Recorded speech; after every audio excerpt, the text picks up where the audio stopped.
कारण अहो असंच असतं. आजही ते होईल का नाही मला माहिती नाही. त्या मध्ये मध्ये जाहिराती फार येतात हो.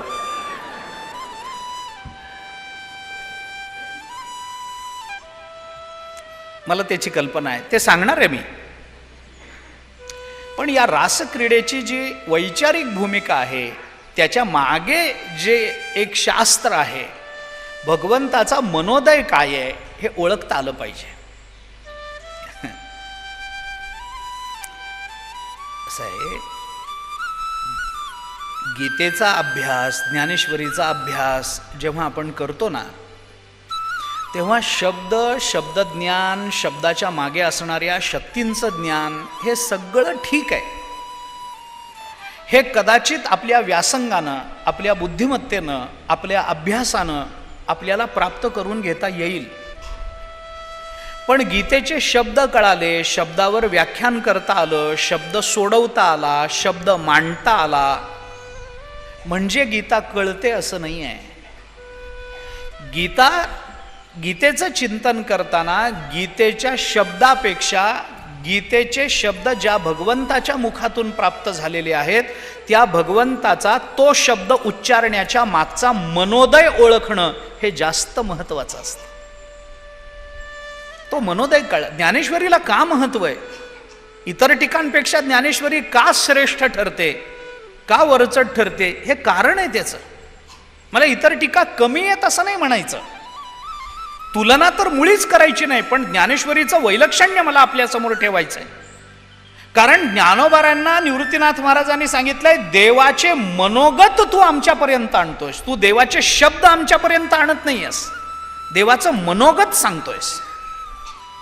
रासक्रीडेच्या मागे, रासक्रीडेमध्ये भगवंतानी क्रिया काय केली, त्या क्रियेचे अर्थ काय होतात, त्या क्रिया योग्य की अयोग्य, त्याला काम म्हणायचं की म्हणायचं नाही, याच्यावर तात्विक चर्चा पुष्कळ होईल, त्याच्यावर पुष्कळ तर्क मांडले जातील, पुष्कळ उहापोह होईल. पण हे सगळं करण्याच्या मागे भगवंताचा मनोदय काय आहे, हेतू काय आहे, हे पहिल्यांदा लक्षात घेतलं पाहिजे. म्हणून हे थोडंसं स्पष्ट बोललो.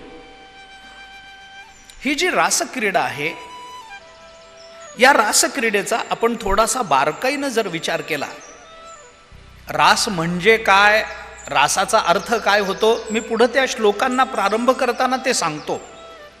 रास शब्द रस शब्दापासून सिद्ध झाला. रास म्हणजे काय, रास म्हणजे रसच आहे. रस एव रासहा, रसानाम समूहो रासहा. रास शब्दाची व्युत्पत्ती आपण कशी करू बघा ना. रस शब्दापासून रास शब्द आहे, आणि रस म्हणजे काय आहे, रस रस्यत इति रस, जे आम्हाला आनंद देतो त्याला रस असं म्हणतात. आणि आनंद देणारा रस कोण आहे, म्हणून उपनिषदाने परमात्म्यालाच रस म्हटलं. रसो वै सहा रस ह्येवायम लब्ध्वा आनंदी भवती, उपनिषदाचं वचन आहे. रसो वै सहा, तोच रस आहे, तो सहा म्हणजे परमात्मा, तो परमात्मा हाच रस. रसही एवायम लब्ध्वा आनंदी भवती, हा परमात्मा ज्याला प्राप्त होतो तो आनंदी होतो, हा रस ज्याला प्राप्त होतो. म्हणून तुकोबारायांनी काल्याच्या संबंधामध्ये म्हटलं, हा रस आनंदाचा घोष करा हरिनामाचा, कोण हा दैवाचा भाग पावे येथील. तुकोबारायांची वचन आहे. अरे हा आनंदाचा रस सगळ्यांना मिळत नाही, कोण हा दैवाचा, असा कोण दैववान आहे. बरं, सगळा रस कुणालाच मिळत नाही, कोण हा दैवाचा भाग पावे येथील, ज्याला इथल्या आनंदाचा भाग मिळाला, अंश मिळाला, असा कोण दैववान आहे हे तुकोबाराय बोलतात. मग ज्याला भाग मिळाला तो दैववान तुकोबारायांच्या दृष्टीने असेल, तर ज्यांना परमात्माच या रूपानं मिळाला त्यांच्या दैवाची काय व्याख्या करावी. आपण फक्त कल्पना करू शकतो कैमुत्तिक न्यायानं. म्हणून ही भूमिका थोडीशी मांडतो, तिकडे येतो. रस एव रासहा रसानाम समूह रासहा, हे करताना आपल्याला त्या गोपिकांच्या भगवंताच्या शब्दातून त्याचा विचार करता येईल. पण या रासक्रीडेचा विचार करत असताना या रासक्रीडेमध्ये भगवंताच्या अनेक लीला प्रकट झाल्या, अनेक लीला प्रकट झाल्या. या अनेक लीला प्रकट होणं म्हणजे काय, मोठ्यांची एखादी क्रिया सामान्यांना जीवनाच्या दृष्टीनं खूप काही देत असते. एक सुभाषित आत्ता मला पटकन आठवत नाहीये, पण त्याचा भाव आठवला म्हणून सांगतो. हत्ती जेव्हा जेवण करतो ना, तेव्हा जेवता जेवता हत्तीच्या घासातला थोडा अंश जरी बाजूला पडला ना, तर त्याच्यावर मुंग्यांची कुळच्या कुळं जगत राहतात. असं असतं ते. हत्तीच्या मुखातून खाता खाता थोडंसं अन्न जर बाहेर पडलं तर तेवढ्याच पडलेल्या अन्नावर मुंग्यांची कुळं जगतात. तसं भगवंताची एखादी सहज क्रिया असते, पण भक्ताचं जीवन त्याच्याने उद्धरून जातं. अनेक भक्त त्याच्यातून उद्धरून जातात. त्याला म्हणतात लीला. लीला शब्दाचा अर्थ सहजता. लीला म्हणजे सहज केलेली क्रिया. जया भक्तीची येतुली प्राप्ती, जे कैवल्या ते परवते सरमणती, जयाचे लीले माझी नीती जी आली दिसे. ज्ञानोबर आहे.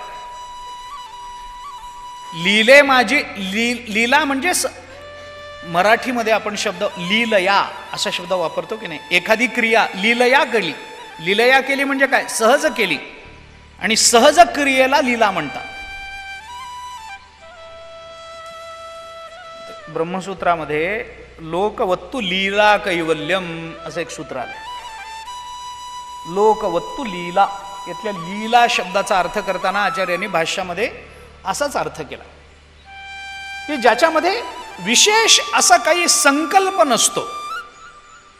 जेवता जेवता थोडंसं अन्न बाहेर पडणं, याच्यामध्ये काही संकल्प असतो काय माणसाचा? नसतो ना. पडतं, हत्तीचंही पडतं, माणसाचंही पडतं. ज्या माणसाला नीट जेवायची सवय नसते, जेवता जेवता सगळं राड करतात पानाच्या भोवती. जाऊ द्या, त्यांच्याबद्दल बोलण्यात काही तात्पर्य नाही आहे. पण अन्न पडतं की नाही, त्याच्याकरता कोणी संकल्प करतं काय? हत्ती काय म्हणतो काय? मुंग्यांनी जगावं म्हणून मी हे करतो म्हणून सहज होतं त्याच्याकडून, सहज.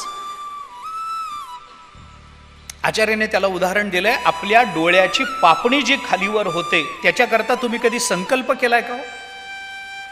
डोळ्याची पापणी खाली करणं आणि वर करणं याच्यामध्ये कष्ट आहेत का? याच्या मागे काही विचार आहे का?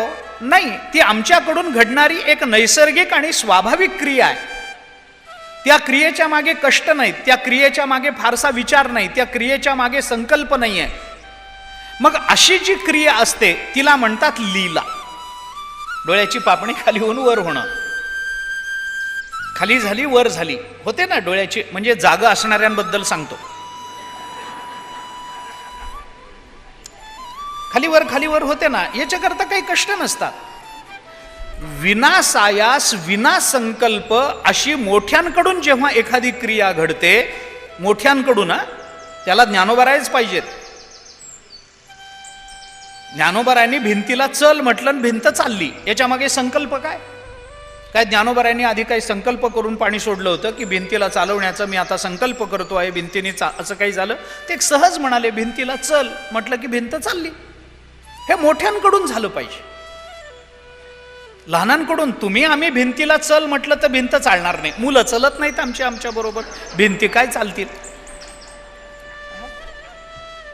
असं होत नाही. मोठ्यांकडून, परमात्म्याकडून, संतांकडून जेव्हा अशा पद्धतीची विनासायास आणि विनासंकल्प क्रिया घडते, ती क्रिया त्यांच्या दृष्टीने सहज विनासायास असली, निसंकल्प असली तरी सुद्धा अशी क्रिया जेव्हा जगाला काहीतरी वैचारिक दिशा देऊन जाते तेव्हा त्या क्रियेला लीला म्हटलं जातं. म्हणून ज्ञानोबरायांनी जयाचे लीले माझी नीती जी आली, त्यांच्या लीलेमध्ये नीती जगते. ते नीती जगवण्याकरता लीला करत नाहीत, ते लीला करतात, त्याच्यामध्ये नीती जगते.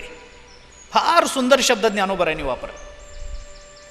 जया भक्तीची येतुली प्राप्ती, कैवल्या ते परवते सर म्हणती, जयाचे लीले माझे नीती जी आली दिसे. काय गोड शब्द आहेत.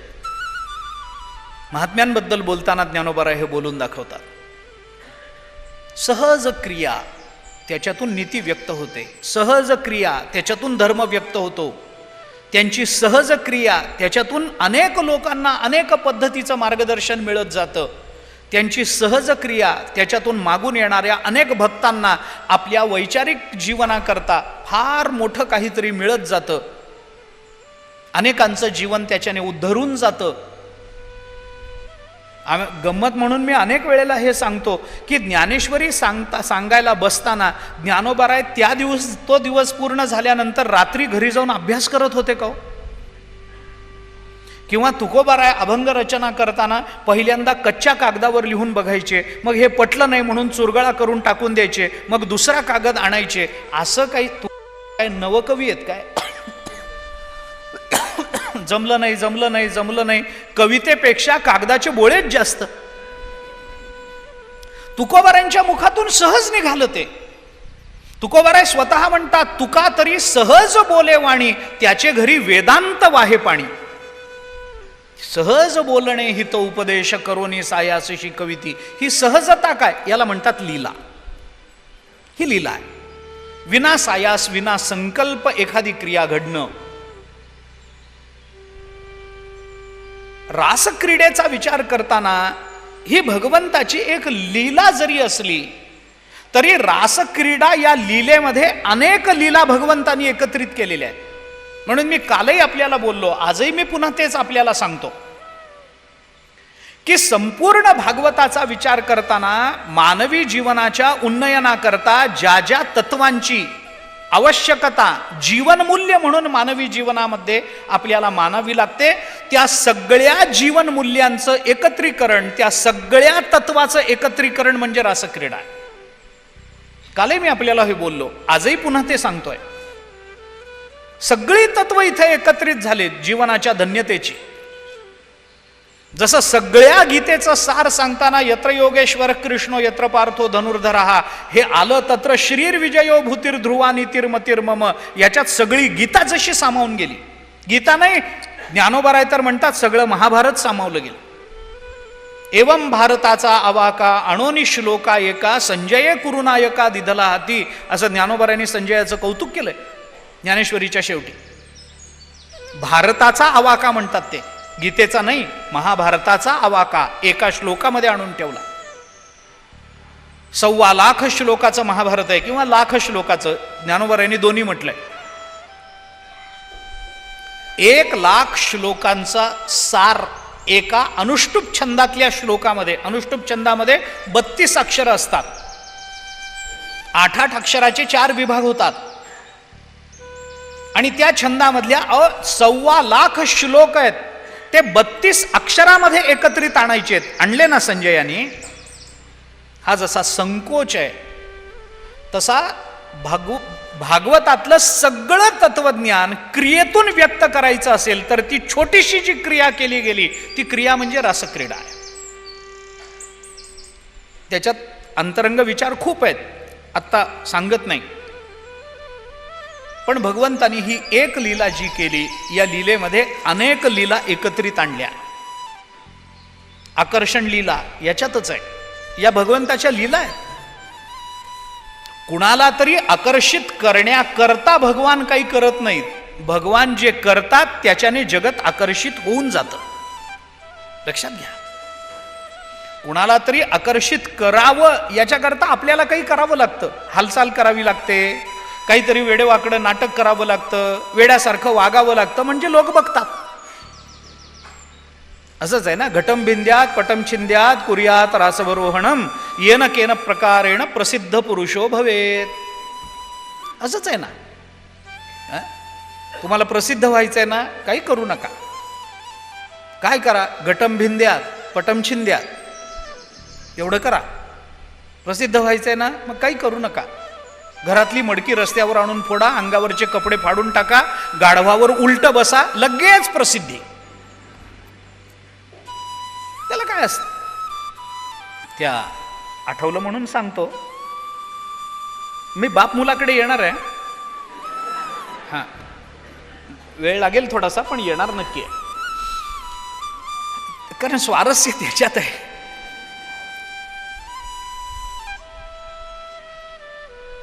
ते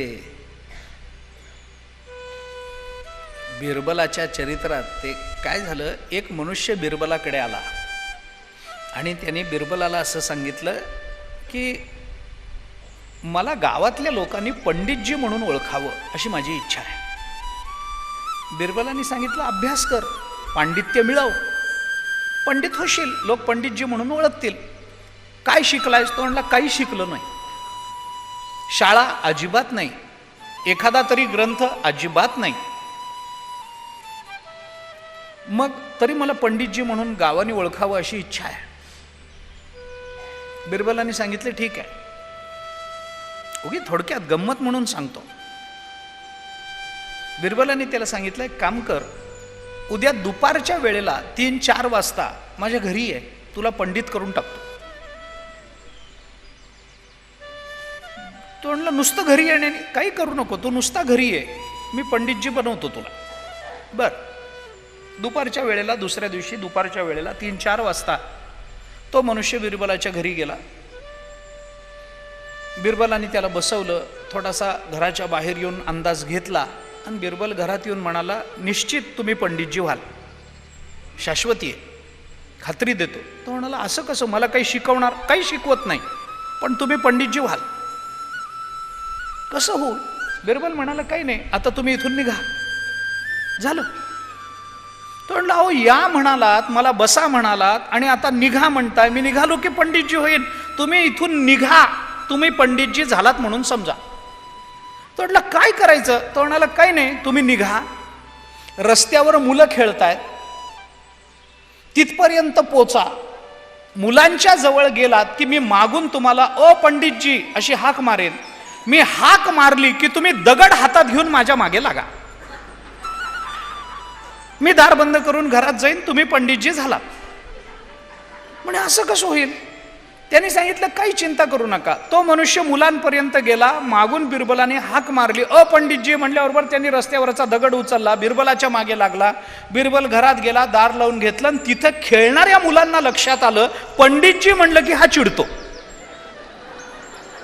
हळूहळू मुलांनी सुरू केलं अ पंडितजी, अ पंडितजी. तो दगड घेऊन मागे लागायला लागला. मग गावाला कळलं की हा पंडितजी आहे, झाला पंडित. काय करावं लागतं त्याला मला सांगा ना. काय करावं, काय लागतं? काही फार काही करावं लागत नाही. आकर्षण आपलं, मी कशा करता बोलतोय, भगवंताच्या रासलीलेमध्ये आकर्षण लीला आहे, भगवंताच्या रासलीलेमध्ये अनुसंधान लीला आहे, भगवंताच्या रासलीलेमध्ये एक नाही प्रेम प्रकाशन लीला आहे, भगवंताच्या रासलीलेमध्ये अंतर्धान लीला आहे, भगवंताच्या रासलीलेमध्ये प्राकट्य लीला आहे, भगवंताच्या रासलीलेमध्ये विरह लीला आहे, भगवंताच्या रासलीलेमध्ये मिलन लीला आहे. काय नाही आहे भगवंताच्या रासक्रीडेमध्ये? आपण चिंतन करा, आकर्षित करावं. मनुष्य आकर्षित करण्याकरता सगळं करतो. चांगले कपडे कशा करता? 4 लोकांनी बघावं म्हणून. नाहीतर काय कारण आहे मला सांगा बरं. माझ्याकडे बघावं म्हणून मग ते सगळं होतच ना. चांगले कपडे, मग ते त्याच्यावर अलंकार, अमुक तमुक, हे करा ते करा, काय तोंडाला काही लावा, अमुक करा, काय ते अत्तर लावा, हे कशा करता असतं? ते स्वतः करता कसंच नसतं. एका बाईने आपल्या नवऱ्याला सांगितलं माझ्याकडे दागिने नाहीत, मला दागिने पाहिजे. त्याने विचारलं कुणा करता? मी म्हणतो कुणा करता का? मला पाहिजेत, माझ्यासाठी पाहिजेत, मला बरं वाटावं म्हणून दागिने द्या ना तुम्ही. तो नवरा म्हणाला 100%. कोणता दागिना नाही? ती म्हणाली काहीच नाही माझ्याकडे. तो म्हणाला आज तुला मी कमीत कमी 50 तोळ्याचे दागिने करणार आहे, माझ्याकडे पैसे आहेत, मी तुला 50 तोळ्याचे दागिने, काय 100 तोळ्याचे म्हणा, तुम्हाला कमी वाटत असतील, मी तुला 100 तोळ्याचे दागिने आज करून आणणार आहे. ते सगळे दागिने मी आणणार, पण एकच अट आहे. काय अट आहे? हे सगळे दागिने फक्त घरातच घालायचे, बाहेर जायचं नाही. कुणी हे दागिने घातल्यानंतर कुणी बाहेरून येताना दिसलं की पटकन दागिने काढायचे आणि कपाटात ठेवून द्यायचे. ती म्हणाली कोणी बघणारच नसेल तर दागिने काय जाळायचेत? मग कुणा करता दागिने? ही आकर्षण लीला आली कुठून? कुणा करता दागिने असतात? कुणा करता आम्ही चांगले कपडे परिधान करतो? देवा करता का लोकांकरता? गोपिकांचं वर्णन करताना भगवंतानी अर्जुनाला असं सांगितलंय भक्तिशास्त्रामध्ये, निजांगमपिया गोप्यो ममेति समुपासते ताभ्याम परम न मे किंचित निगूढ प्रेम भाजनम. अर्जुनाला गोपिकांबद्दल बोलताना भगवान हे बोललेत. मला विस्तार करायचा नाहीये. या श्लोकाच्या मागची जी भावभूमिका आणि प्रसंग भूमिका आहे ती मला सांगायची नाहीये. परंतु भगवंताने अर्जुनाला असं सांगितलं की अर्जुना, गोपिका ज्या भिन्न भिन्न रंगाचे कपडे धारण करत होत्या ना, ते त्यांना कपड्याची आवड आहे म्हणून नाही, भिन्न भिन्न रंगाने माझ्या डोळ्याला बरं वाटावं म्हणून. या गोपिका ज्या गळ्यामध्ये मंगळसूत्र धारण करत होत्या, कपाळाला कुंकू लावत होत्या ना, हे मंगळसूत्र धारण करणं हे सौभाग्याचं लक्षण नाही. कपाळाला कुंकू लावलं हे सौभाग्याचं लक्षण म्हणून नाही. कुंकू न लावलेलं कपाळ भगवंताला बघायला बरं वाटणार नाही म्हणून लावत होत्या. मोकळा गळा बरा दिसणार नाही म्हणून अलंकार धारण करत होत्या, मंगळसूत्र धारण करत होत्या. देवाच्या डोळ्याला दिसायला बरं वाटावं म्हणून रंगीबेरंगी कपडे धारण करत होत्या. त्यांना रंगाची कपड्याची आवड नव्हती. अर्जुना, आकर्षण लीला, आकर्षण निर्माण करणं म्हणजे काय आहे? भगवंताच्या या सगळ्या लीला इथे एकत्रित झालेल्या आहेत म्हणून मी आपल्याला हे बोलतो. भगवंतानी बासरी वाजवली. वीक्षरंतुम मनश्चक्रे योगमायामुपाश्रितः. या पहिल्या श्लोकामध्ये बघा ना, आपण रंतुम मनश्चक्रे असं म्हटलंय ना, ही आकर्षण लीला आहे. भगवंताच्या बासरीचा स्वर कानावर पडल्याबरोबर त्या गोपिका जे काम करत होत्या ती कामं तशीच्या तशी सोडून आल्या. आपण पुढे बघू ते. कुणी सासू सासऱ्यांना वाढत होतं तसंच सोडून आल्या. कुणी स्वयंपाक करत होतं, तव्यावर भाकरी तशाच उठून आल्या. कुणी मुलांना स्तनपान करत होत्या तशाच बाहेर पडल्या, मुलांना तिथेच टाकलं. कुणी नवऱ्याला वाढत होत्या, नवरा तिथंच नेहमीप्रमाणे, त्या तशाच बाहेर पडल्या. काही चुकलं काय माझं? नाही, मनापासून हसला आपण म्हणून म्हटलं. काही चुकलं असेल तर सांगा.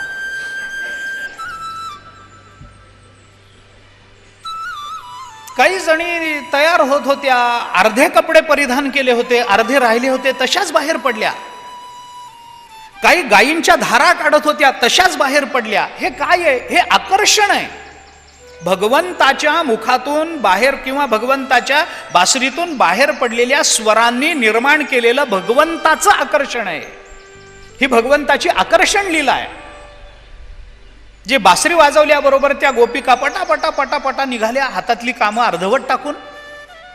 कुणी काय करत होतं, कुणी काय करत होतं, भागवतांनी विस्ताराने सांगितलंय आपल्याला.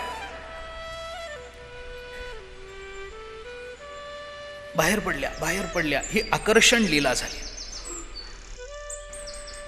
मग भगवंतांनी त्यांना जवळ, हे मी विस्ताराने सांगणार आहे, पण भगवंतांनी त्यांना जवळ बोलवलं. भगवंतांनी त्यांचं स्वागत केलं. स्वागतम वो महाभागा प्रियम किम करवाणी वाहा. हे सगळं झालं आणि मग भगवंतांनी सांगितलं, कशाला आला?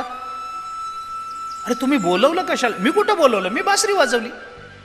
इथं कशाला आला? अरे आपला पती उपाशी आहे, त्याला वाढणं हे तुमचं कर्तव्य आहे. तुम्ही पतिपरायण असलं पाहिजे. पातिव्रत्य धर्म किती महत्वाचा आहे तुम्हाला कळत नाही का? घरातल्या वृद्धांची सेवा करणं किती महत्वाचं आहे तुम्हाला माहिती नाही का? बुद्धिमान वृद्ध सेवया महाभारतात आलं. त्या सनत सुजातीयामध्ये धृतराष्ट्राला उपदेश करताना ते सनत सुजातीय आले आणि त्यांची जी प्रश्नोत्तरं झाली त्याच्यामध्ये धृतराष्ट्राने असं विचारलंय की मनुष्य बुद्धिमान कशाने होतो? आणि त्याला एका वाक्यात उत्तर देताना सनत सुजाती यांनी सांगितलं, बुद्धिमान वृद्ध सेवया. घरातल्या वृद्धांची सेवा करण्याने माणसाला बुद्धी प्राप्त होत असते. वृद्ध सेवया, वृद्धांची सेवा करता आली पाहिजे. आपण नारद महर्षींचं आता मधुसूदन सरस्वतींचं वचन बघितलं ना, भक्तिप्रेमाचा उदय करण्यासाठी पहिली पायरी काय आहे? प्रथम महताम सेवा. ज्ञान पाहिजे ना, ज्ञानाचा कुरुठा तेथ सेवा हा दारवंठा. भागवताला विचारा आपण, सेवा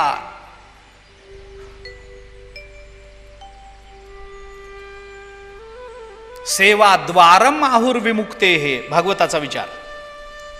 सेवा हे द्वार आहे, मोक्षाचं दार आहे म्हटलंय, वगैरे वगैरे सगळा विचार सोडून द्या.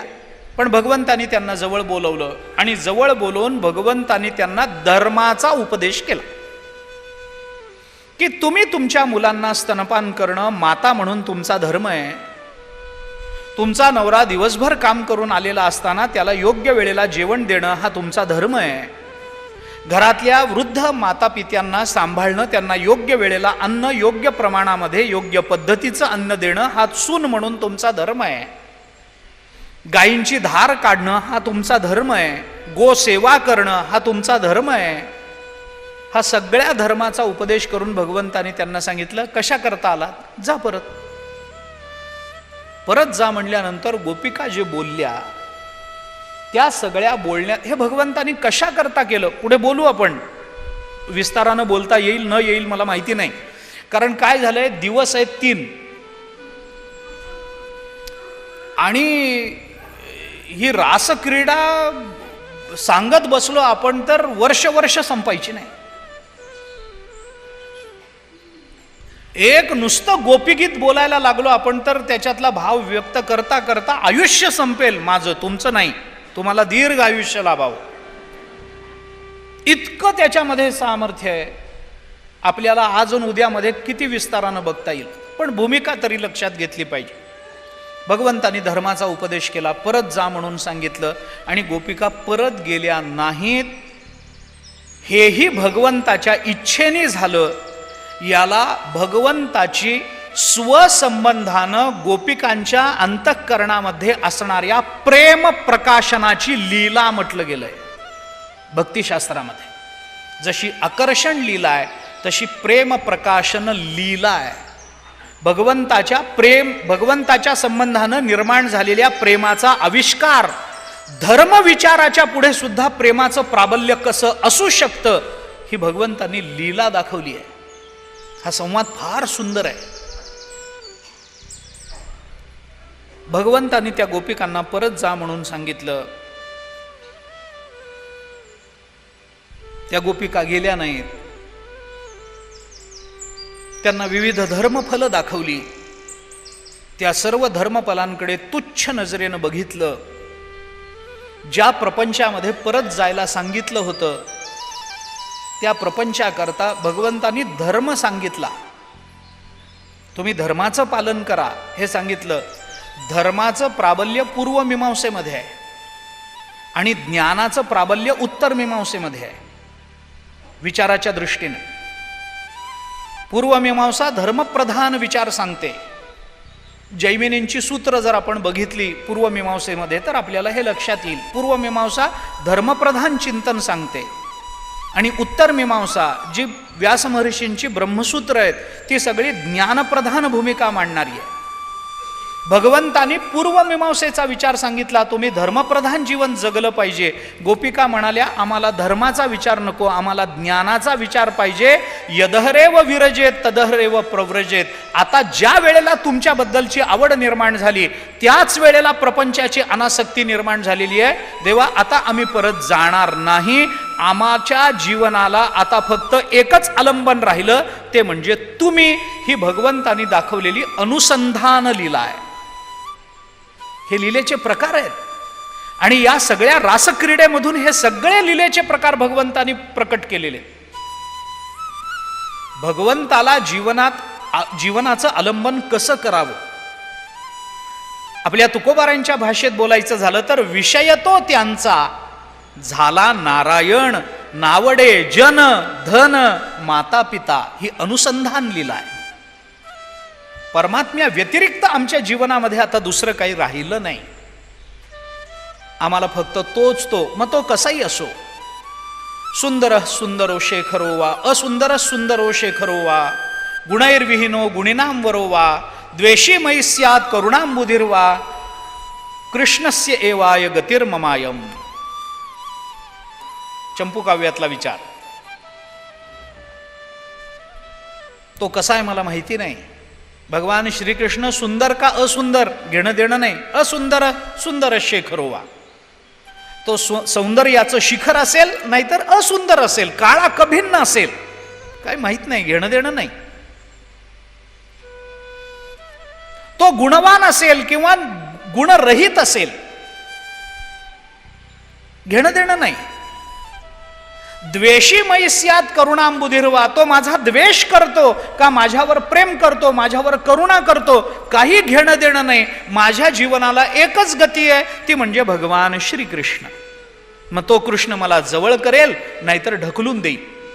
तुकोबारायांच्या भाषेत बोलायचं झालं, आता तुझं कळेल ते करी, तारीसी तरी तारी मारी, जवळी अथवा दुरी धरी, घाली संसारी अथवा नको, शरण आलो नेणतेपणे, भाव आणि भक्ती काहीच नेणे, मतिमंद सर्व ज्ञाने, बहुदीन उणे रंकाहुनी.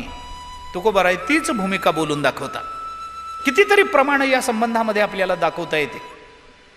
असतील लोक आम्हाला हसतील, प्रपंच सोडून काय देवाच्या नादाला लागली, तुका म्हणे हसे जन नाही कान ते ठाई. विचार करा, त्या आनंद वृंदावन चंपूमध्ये एक फार चांगला विचार आला. माधवो यदि विहंतु हन्यताम, बांधवो यदि जिहातु त्यज्यताम, साधवो यदि हसंतु हस्यताम, माधवो स्वयं उरीकृतो मया. आनंद वृंदावन चंपूमध्ये आला. माधवो याच्यात एक पाठभेद आहे.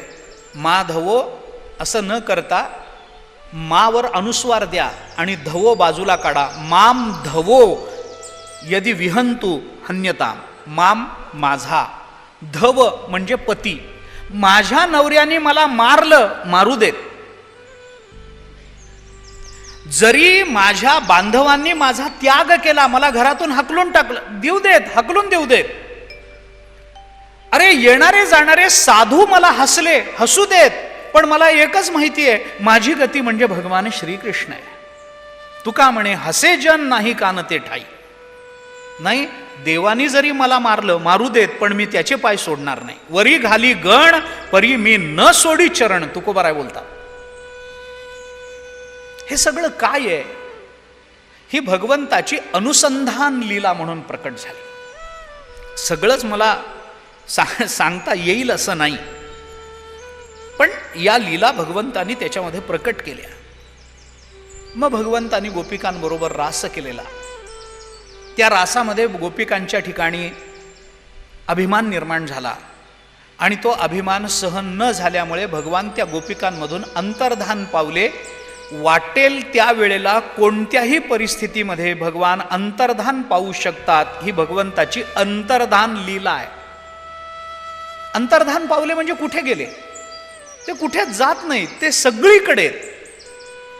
कुठे जातील? जाऊन जाऊन जातील कुठे भगवान? अरे एक व्यापक परब्रह्म जर आपण मानलं, अणोरणीयान महतो महियान या सूत्राला अनुसरून, या उपनिषद वचनाला अनुसरून सगळीकडे एक परमात्मा भरून राहिला. जगताच्या आत बाहेर मी आहे, 7व्या अध्यायामध्ये भगवान बोलून दाखवतात. सुवर्णाचे मणी केले ते सोनियाचे सुती ओविले, तैसे जगम्या धरिले सबाई अभ्यंतरी, हे ज्ञानेश्वरीमध्ये बोलून दाखवतात भगवान. मग ते भगवान जातील कुठं? ते तिथेच असतात. पण आपल्या अंतःकरणातल्या आपल्या विचारांना परमात्मा सोडून अन्य आलंबनांचा वास जरी लागला तरी भगवान आपल्या डोळ्याला दिसत नाहीत. ही आपल्या अभिमानाचं हरण करणारी भगवंताची अंतर्धान लीला असते.